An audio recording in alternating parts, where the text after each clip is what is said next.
சிலை வணங்கும் சமூகத்தில் பிறந்தவர் நபி இப்ராஹிம் அலைஹி வஸல்லம் அவர்கள். இப்ராஹிம் நபியின் தந்தை ஆசார், அவரும் ஒரு சிலை வணங்கி சிலைகளை செய்து விற்பவர். இப்ராஹிம் நபிக்கு சிறு வயதிலேயே சிலைகளின் பெயர்களையும் சிலைகளை வடிவமைக்கும் முறைகளையும் கற்றுக் கொடுத்தார். ஆனாலும் இப்ராஹிம் நபி சிறு வயதிலேயே சிந்தனைகளை செலுத்தினார். மனிதன் வடிவமைக்கக்கூடிய இந்த சிலைகள் எப்படி இறைவனாக இருக்க முடியும்? இதை அழைத்தால் அது பதிலளிப்பதில்லையே, இதற்கு உணவு கொடுத்தால் அது சாப்பிடுவதில்லையே. இது போன்ற கேள்விகள் இப்ராஹிம் நபியின் சிந்தனைக்கு வந்து கொண்டே இருந்தது. ஒரு நாள் இது குறித்து தந்தையிடம் கேட்டார். தந்தையே, நீங்கள் உருவாக்கும் சிலையை கடவுள் என்று சொல்கிறீர்கள். அப்படியானால் நீங்கள் தான் கடவுளை படைக்கிறீர்கள். இந்த சிலைகளால் பேசவும் முடியாது, நாம் பேசினால் கேட்கவும் முடியாது. பிறகு எப்படி இதனை கடவுளாக வணங்குவது? இதை பற்றி நீங்கள் சிந்தித்து பார்க்க மாட்டீர்களா என்று கேட்டார். அதற்கு எமது முன்னோர்கள் செய்தார்கள், அதையே நாமும் செய்கிறோம் என்றார் தந்தை. பிறகு அவரின் சமூகத்தாரிடம் கேட்டார்கள். அவர்களும் அதே பதிலை தான் சொன்னார்கள். எமது முன்னோர்கள் வணங்கினார்கள், வழிபட்டார்கள், அதையே நாமும் செய்கிறோம் என்றார்கள். கடவுள் பற்றிய தேடல் அதிகரிக்க அந்த காலத்து மக்கள் எதையெல்லாம் கடவுளாக வணங்கி வந்தார்களோ அவை அனைத்தை பற்றியும் அறிந்து கொள்ள விரும்பினார்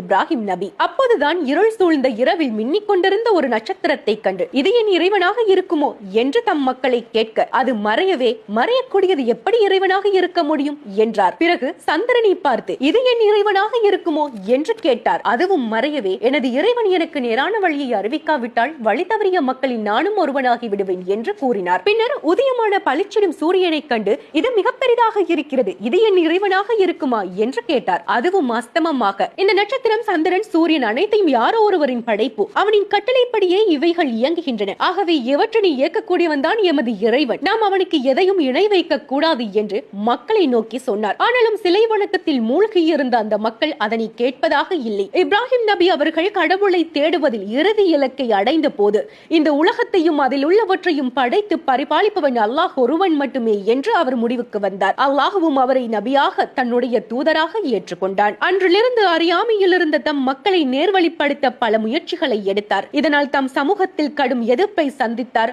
ஆனாலும் சோர்ந்து விடவில்லை. ஒருமுறை அந்த ஊரில் திருவிழா வந்தது. ஊருக்கு வெளியே இருக்கும் கடவுளை வணங்க அனைவரும் அங்கே சென்றார்கள். அப்போது இப்ராஹிம் நபி ஊரில் உள்ள அங்கே இருக்கக்கூடிய பெரிய சிலை ஒன்றை மட்டும் விட்டுவிட்டு மற்ற அனைத்து சிலைகளையும் உடைத்து நொறுக்கினார். பிறகு அந்த பெரிய சிலையின் கையில் கோடரியை மாட்டி வைத்துவிட்டு அங்கிருந்து சென்று விட்டார். ஊர் திரும்பிய மக்கள் தமது சிலைகள் உடைக்கப்பட்டிருப்பதை கண்டு ஆத்திரம் அடைந்தார்கள். ஊருக்கு ஆபத்து வரும் என்று பயந்தார்கள். யார் இந்த வேலையை செய்திருப்பார்கள் என்ற போது இப்ராஹிம் தான் இதனை செய்திருப்பார் என்று அவர் மேல் சந்தேகம் கொண்டு அவரை அழைத்து வந்து, நீதான் இந்த வேலையை செய்தாயா என்று கேட்டார்கள். அதற்கு அவர், நான் இதை செய்யவில்லை, அதோ பாருங்கள், அந்த பெரிய சிலையின் கையில் தான் கோடரி இருக்கின்றது, அதனிடம் வேணுமானால் கேட்டு பாருங்களேன், யார் உடைத்தார் என்று அது சொல்லும் என்றார். உடனே அந்த மக்கள், சிலைகள் எப்படி பேசும் என்றார்கள். இந்த சந்தர்ப்பத்தினை தான் எதிர்பார்த்து இருந்தார் இப்ராஹிம் நபி. இதனால் எந்த பயனும் இல்லாத, உங்களுக்கு எந்த தீமையும் செய்ய முடியாத, பேச முடியாத, தன்னை பாதுகாத்துக் கொள்ள முடியாத இந்த சிலையை ஏன் வணங்குகிறீர்கள்? சிந்தித்து பார்க்க மாட்டீர்களா? நம்மை படைத்த அல்லாஹுவை வணங்குங்கள் என்றார். ஆனாலும் மக்கள் அதை ஏற்றுக்கொள்ள தயாராக இல்லை. கோபத்தின் உச்சத்திற்கே போனார்கள். இவர் தம் கடவுளை குறை கூறி கடவுளுக்கு தீமை செய்கிறார், இவரை தீயிலிட்டு எரிக்க வேண்டும் என முடிவு செய்தார்கள். இப்ராஹிம் நபியும் அதனை துணிச்சலாக ஏற்றார்கள். அவர்களின் முடிவுப்படி இப்ராஹிம் நபியை நெருப்பில் எறிய தயாரானார்கள். அப்போது வந்த ஜிப்ரில் அலைஹி வஸல்லம் அவர்கள், இப்ராஹிமே, உங்களுக்கு உதவி வேண்டுமா